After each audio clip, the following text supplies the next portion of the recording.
Hello, my name is Sam Barwick. I'm here with Mr. Bradley to interview him about his hiking.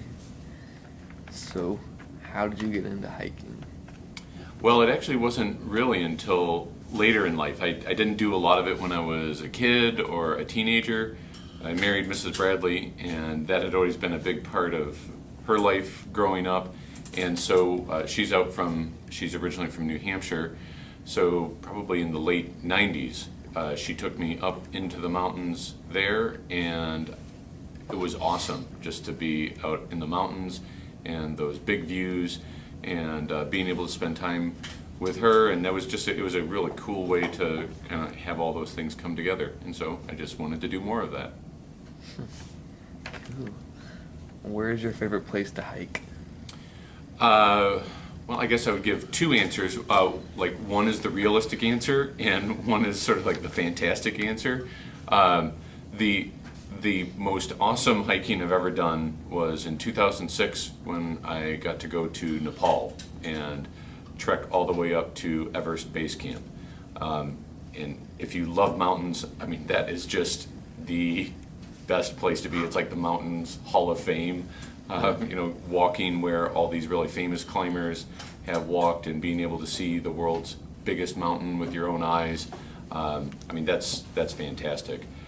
But it really was, like, I imagine, sort of once in a lifetime. I'm probably not going to get back there very much.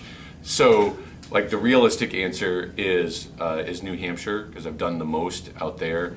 While those mountains are nowhere near the size of the Himalaya, it is still really cool. There's lots of mountain tops above tree line, and you really get that experience of being able to hit summits and feel like you've had some accomplishment. And it's kind of like wilderness, but not too far away from metropolitan area, so it's accessible. Why do you like this activity?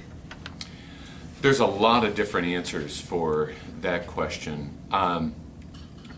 So I'll just give some. I mean, one is that it's just so different from normal life. I mean, normal life is mostly all living in a man-made world.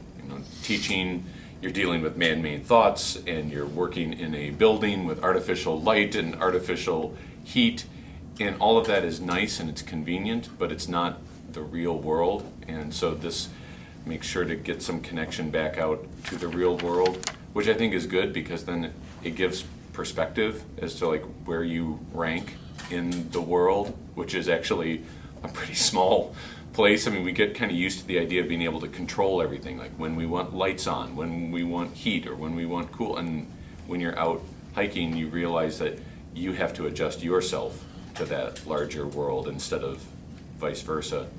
And it's also good exercise. I mean, it's the kind of thing about making sure you create some of that balance between mind and body, and that is really actually a pretty good thing to have. Well, cool. Thank you, Mr. Bradley. Oh, you're welcome, Sam. The interview. And